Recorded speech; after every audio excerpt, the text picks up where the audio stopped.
नाजरीन आदाब, मैं हूं अफशर जमीन। आप देख रहे हैं महाराष्ट्र न्यूज। सबसे पहले सुर्खियां।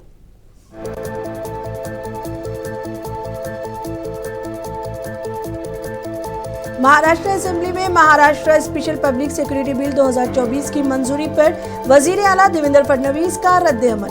कहा, यह बिल किसी को हरासा करने के लिए नहीं है। Maharashtra special public security bill assembly से मंजूर होते ही तनाजे का शिकार। अपोजिशन ने की भरपूर मुखालिफत। कहा, अवाम की आवाज को दबाने के लिए लाया गया है ये bill.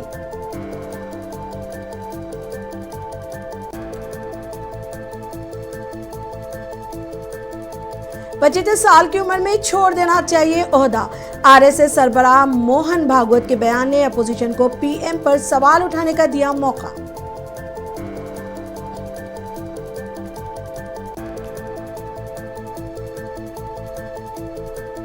BJP MLA Gopi Chand Padalkar ने मीडिया को दूध में मिलावट का दिखाया लाइव डेमो।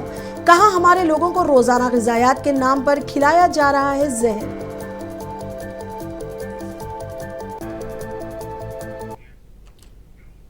अब खबरें तफसील से। महाराष्ट्र असेंबली में Maharashtra special public security bill 2024 को मंजूरी दे दी, जिसमें रियासत में मौनवास तंजीमों की सरगर्मियों को रोकने का वादा किया गया। आज इस बिल के बारे में जानकारी देते हुए वजीर आला देवेंद्र फडणवीस ने कहा कि ये बिल किसी को हरासा करने के लिए नहीं है, बल्कि ये उन लोगों के खिलाफ है जो लोगों को हिंदुस्तानी आईन के खिलाफ उकसाते हैं। मला अतिशय आनंद आहे की जनसुरक्षा विधेयक काल विधानसभेने मंजूर केलं। काल चर्चेच्या दरम्यान या विधेयकाच्या संदर्भात ज्या काही शंका होत्या त्या सर्व शंकांचं उत्तर मी दिलेलं आहे। हे विधेयक पारित करताना अतिशय लोकशाही पद्धत आम्ही या ठिकाणी स्वीकारली। या संदर्भात 26 लोकांची जॉईंट सिलेक्ट कमिटी, ज्यात विरोधी पक्षाचे सगळे प्रमुख नेते होते, या कमिटीकडे हे गेलं। कमिटीने लागोपाठ बैठका घेतल्या।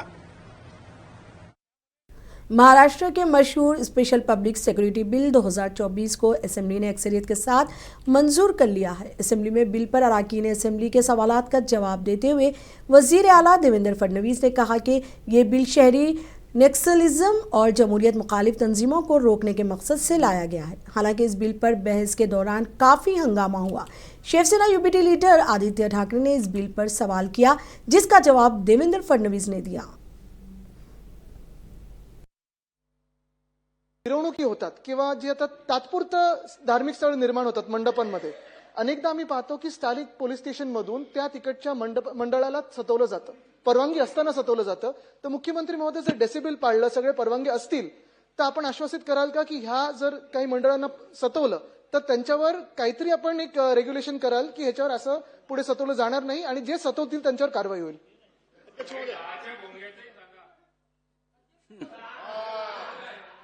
काय काम मुख्यमंत्री महोदय, तुमच्याकडनं इतकं चांगलं काम होतं, पण त्या सकाळच्या 10च्या भोंग्याचीही माझी तक्रार आहे, त्याचाही विचार करा। नाही, त्याच्याकरता त्यातला एकच प्रॉब्लेम आहे की आता ध्वनी प्रदूषणाच्या विरुद्ध आपल्याकडे कायदा आहे, पण विचाराच्या प्रदूषणाच्या विरुद्ध अजून कायदा व्हायचा आहे।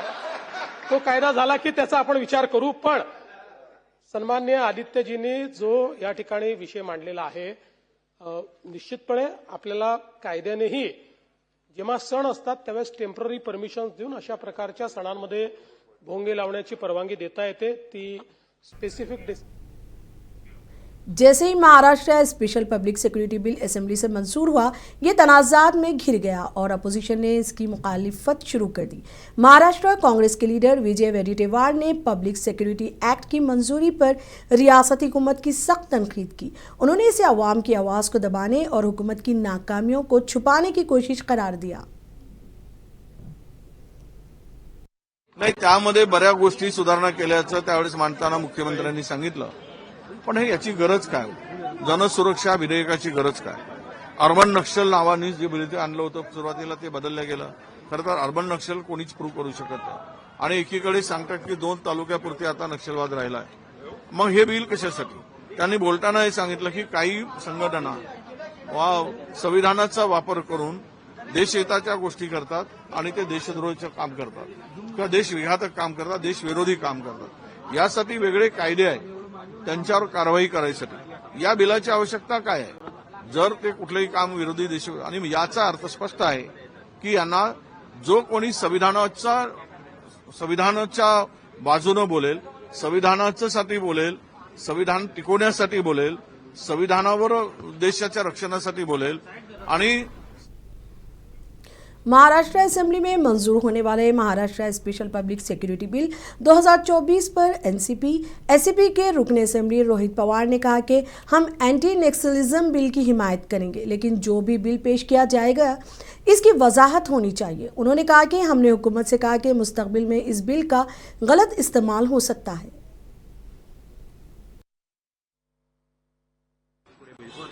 देखिए, जो भी बिल माओवाद या नक्सलवाद उसके खिलाफ होगा, उस बिल को तो हम सपोर्ट ही करेंगे. लेकिन सपोर्ट करते वक्त जो भी बिल किया जाता है या बिल लाया जाता है, जो एक्ट बाद में बनती है, तो उसमें क्लैरिटी रहना बहुत इंपॉर्टेंट है. सुप्रीम कोर्ट ने भी कहा था कि कोई भी डेफिनेशन सरकार के माध्यम से जो आगे आती है, उस डेफिनेशन में क्लैरिटी होने की जरूरत है. जैसे कि कल के बिल में अगर आप देखो तो ग्रुप ऑफ पीपल अगर देखा जाए तो उसमें डेफिनेशन अगर आप देखो तो वहां पे इंडिविजुअल का नाम भी वहां पे रेफर किया गया है.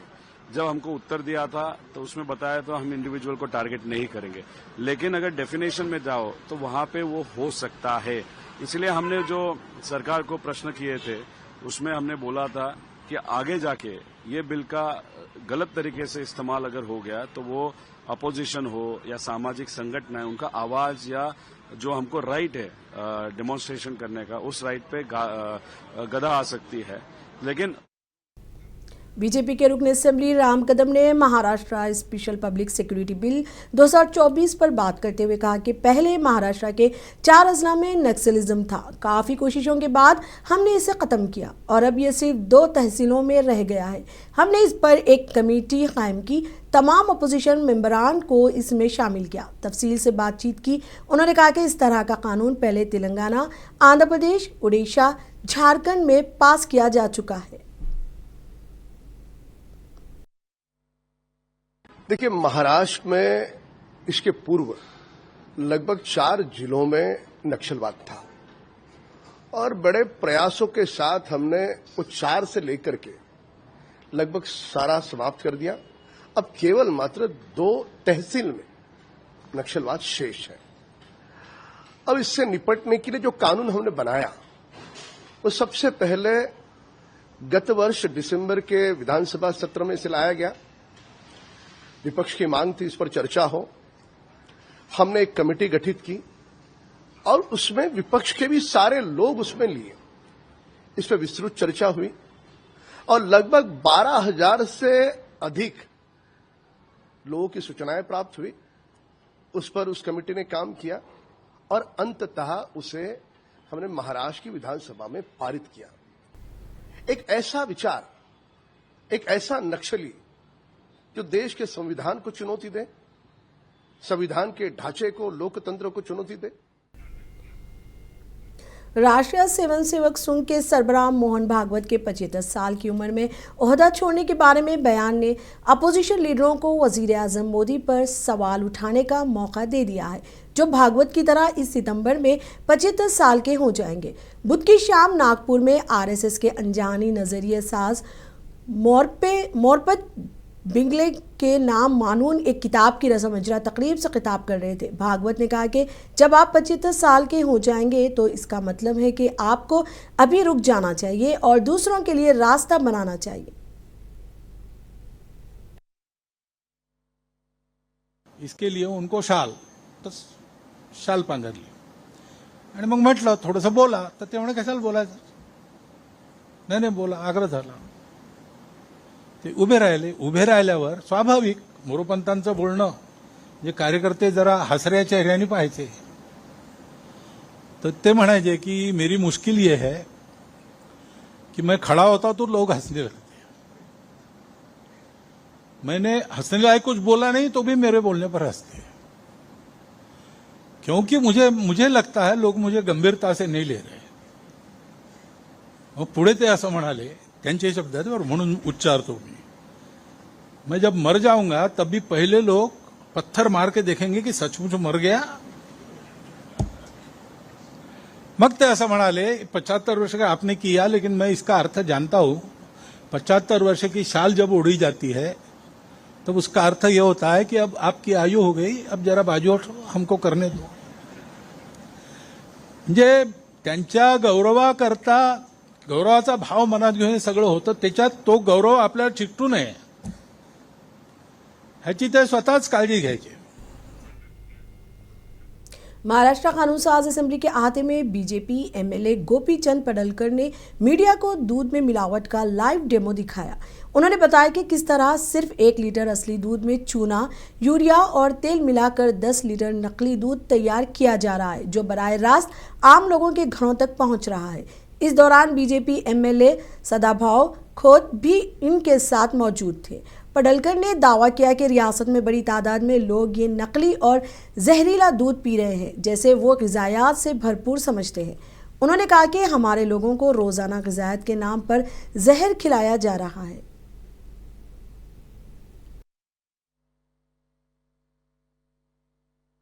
महाराष्ट्र में जो किसान लोग खेती करते हैं और जो दूध का बिजनेस करते हैं, उनको अच्छा तरह का भाव आना चाहिए, ऐसी उनकी मांग रहती है. लेकिन जब ये लोग मिलावट करते हैं, जो महाराष्ट्र के दूध की मांग है उसके कम दूध महाराष्ट्र में उत्पादन होता है, फिर भी ये इतना दूध कहां से आता है. इसीलिए हमने पिछले 8-10 दिन 15 दिन से हमने पूरा महाराष्ट्र के लोग कैसे मिलावट करते हैं इसका पूरा फार्मूला देखा और ये आपके सामने पेश किया है. ऐसे तरह से ये लोग मिलावट करते हैं. महाराष्ट्र के सितारा जिले के पटन तालुका के करीब एक नौजवान अपनी कार समेत 300 फीट गहरी खाई में गिर गया. ये नौजवान आबशार देखने के लिए सितारा गया था. नौजवान को अस्पताल में दाखिल किया गया है. इसकी हालत नाजुक बताई जा रही है. जख्मी नौजवान की शिनाख्त साहिल अनिल जाधव के तौर पर हुई है.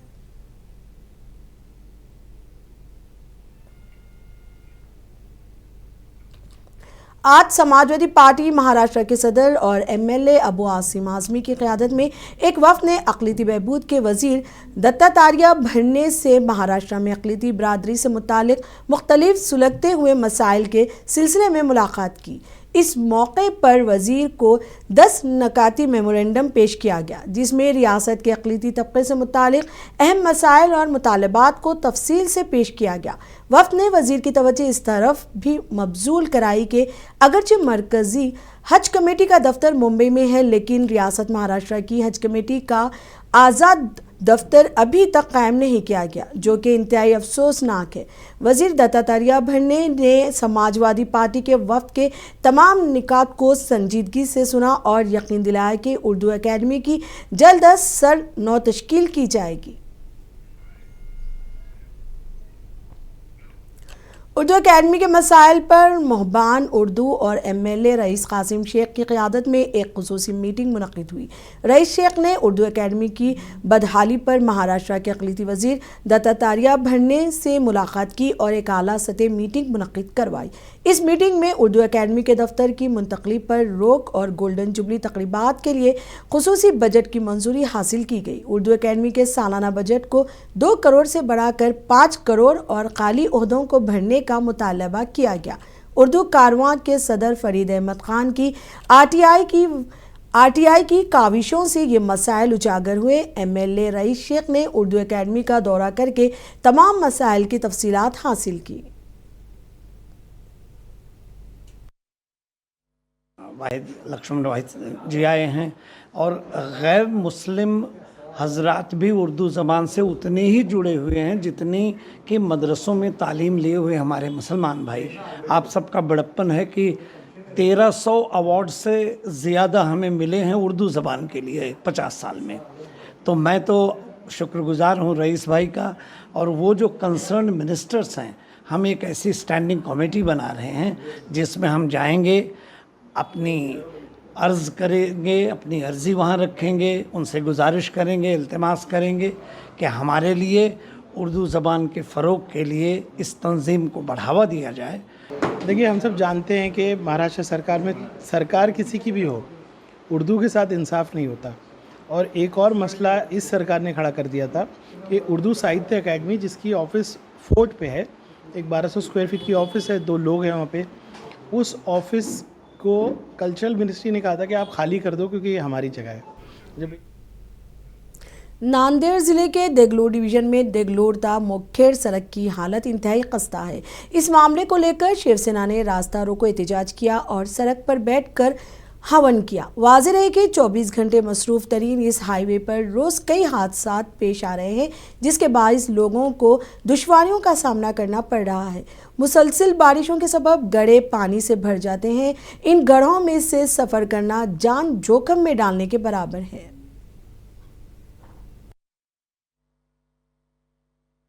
त्यामुळे थोडीशी पब्लिक कमी आहे, पण एक पब्लिक म्हणजे आमची एक कार्यकर्ता म्हणजे 100 लोकांसारखा आहे आणि ताकदीन लढणार।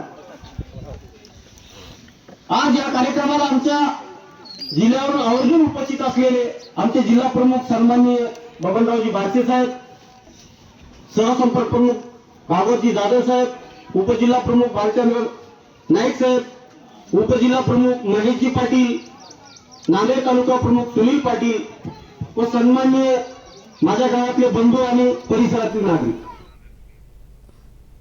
जलगांव में वक्फ बचाओ कमेटी की जानिब से मुफ्ती खालिद और फारूक शेख की क़यादत में ज़िले कलेक्टर के दफ्तर के बाहर पुरअमन एहतजाज किया गया।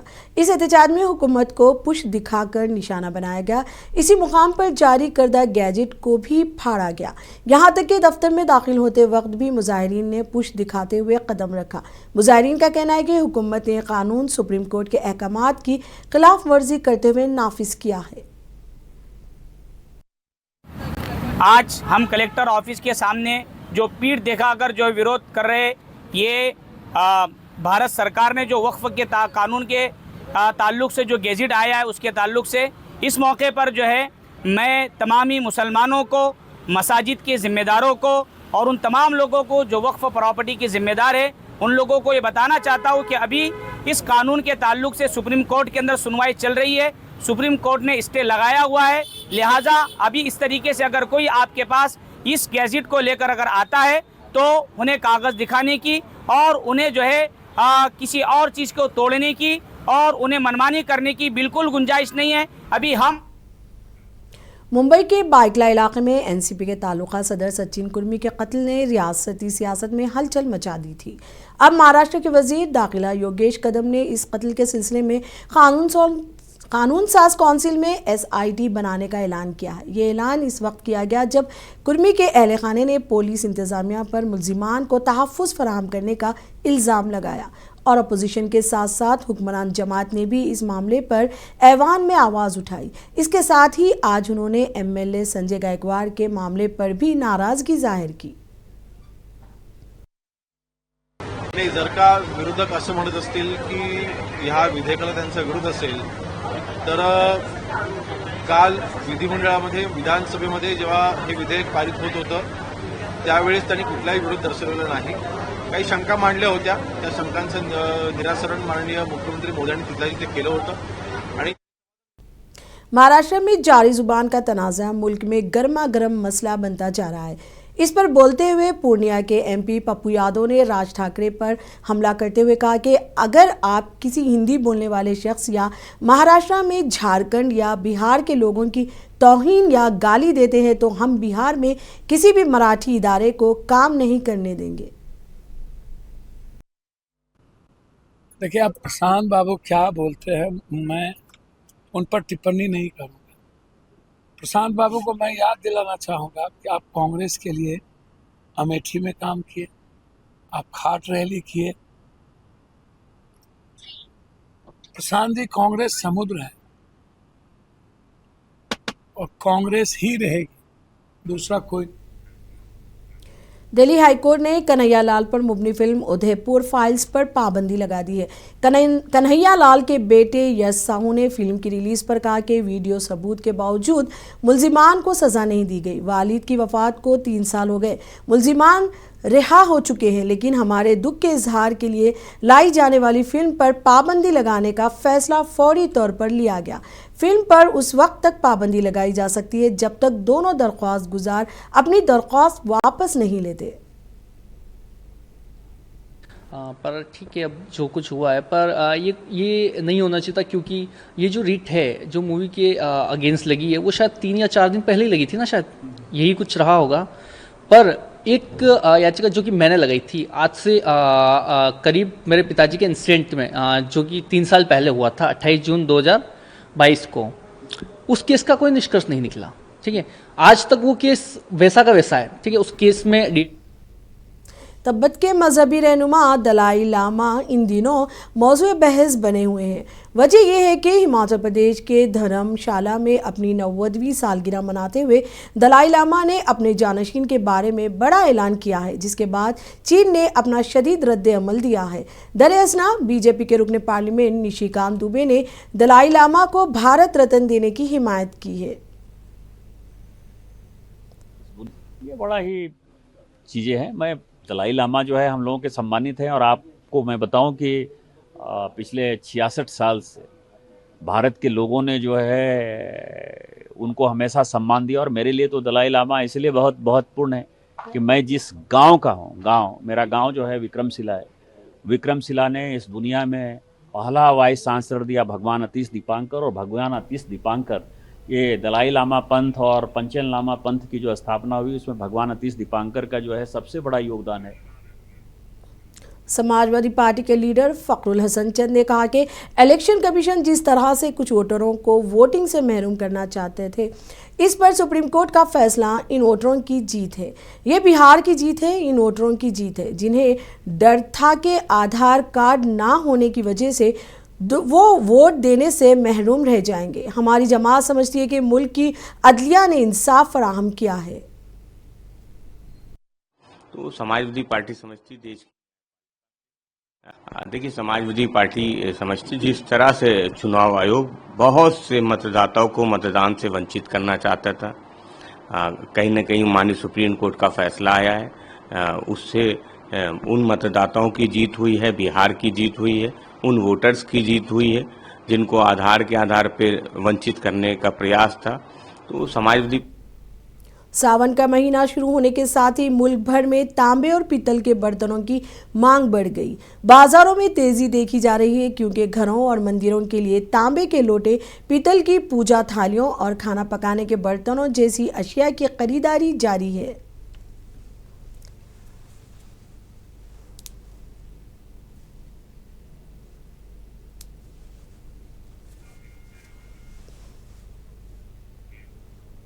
महाराष्ट्र न्यूज में अब तक के लिए इतना ही। मुझे दीजिए इजाजत। आदाब।